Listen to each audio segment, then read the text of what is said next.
O jei judėjimas būtų paprasčiausias vaistas prieinamas kiekvienam.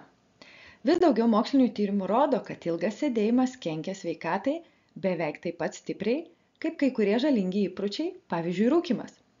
Pasaulio sveikatos organizacija pabrėžia, kad sėdėjimas ilgiau nei 8 valandas per dieną padidina širdies ligų, diabeto ir net ankstyvos mirties riziką.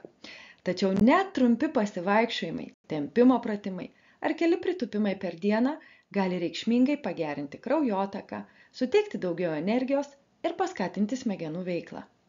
Tyrimai taip pat rodo, kad kasdienė 30 minučių aktyvi veikla gali kompensuoti daugelį neigiamų ilgo sėdėjimo pasekmių. Judesys, galima sakyti, tai natūralus vaistas, kuris nieko nekainuoja, bet suteikia milžinišką naudą mūsų kūnui ir protui. Taip pat kaip durys.